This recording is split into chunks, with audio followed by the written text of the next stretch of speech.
Yuqorqi xabarlarni analiz qilaylik, hurmatli vatandoshim, hurmatli Rais Xi Jinping. Biz sizga boshdan oxir hurmat qilib kelyapmiz. Siz hokimiyat beshiga kelgandan boshlab Uyg'urlarni to'xtamay qirg'in qilyapsiz. Bu qatim Beijingda 2 ayning 17-kun ochilgan yig'in, ya'ni davlat bexatarligi suhbat yig'ini sizning chaqiriqingiz bo'yicha ochilibdi.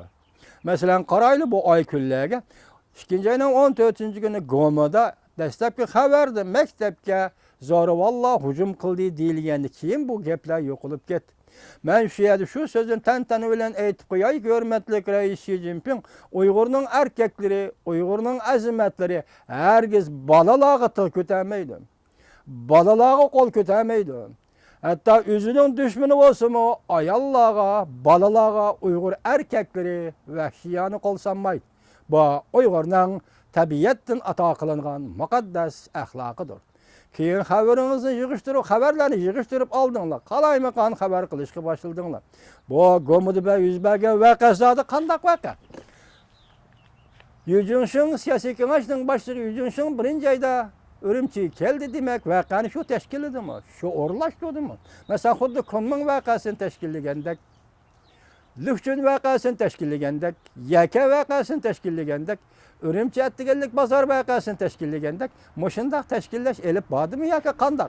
Nemishki Yu Jinshin Urumchi kelish bilan tag'li Gomoda voqea chiqdi. Hurmatli Rais Xi Jinping efendi, siz Xinjiang to'g'ri so'zlabsiz. Bu Xitoy to'rbatlarda sizning so'zlagan so'zingizni ko'rishga muvaffaq bo'lammidik? Sizning so'zlagan so'zingizga qaragan vaqtda Xinjiang Jungoning iqtisodi uchun intayin muhim debsiz. Shundaqla Xinjiang Jungoning iqtisodi uchun muhim degan narsani chiroyli eg'izga olibsiz. Lekin Xinjiangda yashayotgan Uyg'urlar muhim emas deganlik ma'no kelib chiqmaydi. Undaqmi demaydigansiz. Ayni chog'da Mao Zedong degan Sovetlar Ittifoqidan kelsa, xatar Xinjiangga keldi yoki Xinjiang keldigan xatar Sovetlar Ittifoqidan keldi deganida u siyosiy gap qilgan edi. Bugun siz iqtisod to'g'risida gap qilibsiz, o'xshashli gap. Bu so'zingiz uchun rahmat. Xo'sh, nemishqa yana mush oy, mush kunda Xinjiang masalasi, Xinjiangdagi atalmish zo'ravonlar masalasi tuyuqsiz o'tirg'i chiqib qoldi, hurmatli Xi Jinping efendi. Buni yo'qitimiz, yiltizdan ko'ydirimiz, Chingiz Xuan davridagi Xitoyning sifat so'zlarini tortib, hozirgacha yodlab kelibdi Juhaylin efendi. Bu millatni nemish qo'yqatmoqchi bo'lib qoldinglar, Uyg'urlarni masalan. Nemish hozirgi kunda yo'qtirgan bo'lib qoldinglar. Bu Uyg'urlarni yiltizdan yo'qitishdan avval masalaning yiltizini topsanglar bo'lmamdi. 1940-yillarda Osiyoda faqat Jungo degan davlat, Yaponiya degan davlatlar bor edi. Qisqasi shunchalik davlat bor edi. Hindiston, Pokiston deganlar 48, 47, 49-yillar mustaqil Jungo Xalq Jamhuriyatiga shu vaqt turildi. Demak, Jungo Xalq Jamhuriyatidan burun Hindiston, Pokistonlardan burun, ya'ni Sharqiy Janubiy Osiyodagi nima Singapur bu davlatlardan burun Uyg'ur mushu makonda o'zining yurtida, o'zining vatanida mustaqillik jakarlagan davlat qurgan davlat edi. Davlat qurgan millat edi. Sizlar bu ziddiyatni izlamay, sizlar bu ziddiyatni qo'g'lashmay, adabli bostirimiz, atimiz, chapamiz, kasimiz desanglar bu bir millat qilingan haqorat demaymiz, bir millat qiritilgan qirg'inchilik qiladi, hurmatli Rais Xi Jinping efendi. Sizning ochgan yig'iningizni qarang. 2 ayning 14-kuni Gomoda voqea yuz berdi. 2 ayning 16-kuni Xotanda safarbarlik yig'ini, Uyg'urlarni bostirish to'g'ri safarbarlik yig'ini ochdingiz. 2 ayning 17-kuni Beijingda davlat bexatarlik suhbat yig'ini ochdingiz. Bu suhbat yig'iniga Xubiylik sekretarni chiqarib etsak, Abnum rayının sekretari bo'lgan Chinchvango qatnashibdi. Tashqi ishlar ministrining muavin ministri Jang Yesui qatnashibdi. Anandakin saqchi ministri Goshingun qatnashibdi, siz qatnashibsiz. Masalan, muhimlik darajasi mushu darajaga kelibdi. Buningdagi sir nada, hurmatli Rais Xi Jinping efendi?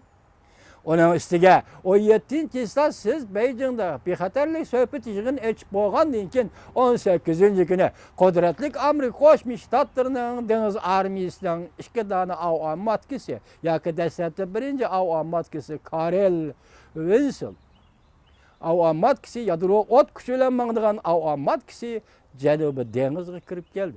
Dastlabki plan va loyiha bo'yicha 12 mil dengiz milli arlig'icha yaqinlab kelamiz degani. Siz arliqda buningga jungoliklar bayonot e'lon qilgandek bo'ldi.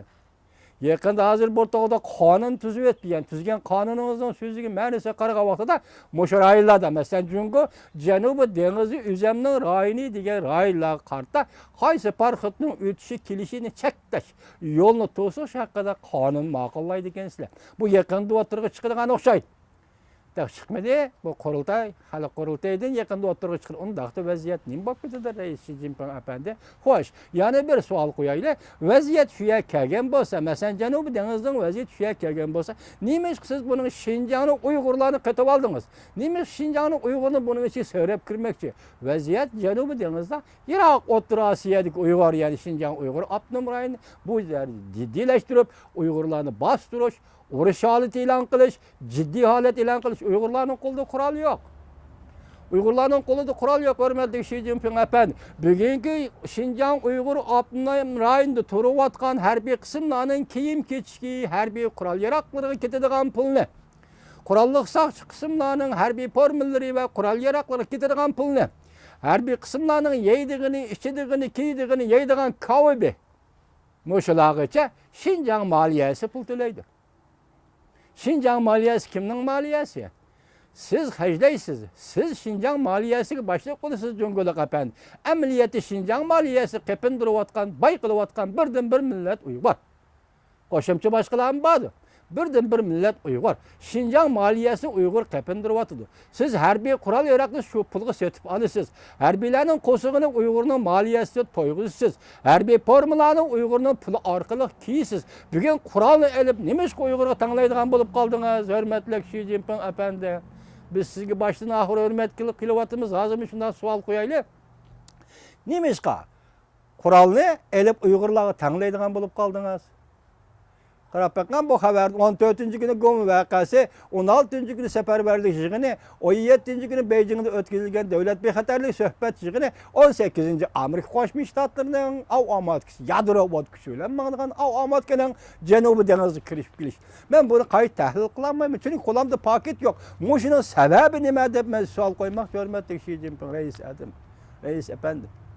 Nemiş Uygurlarımdan muamele kılış. Nemiş ki müşkülü Janubi denizin vaziyeti bilen Şinjan Uyguristan'ın vaziyetini bir linya koyup koydunuz Reis Xi Jinping efendi.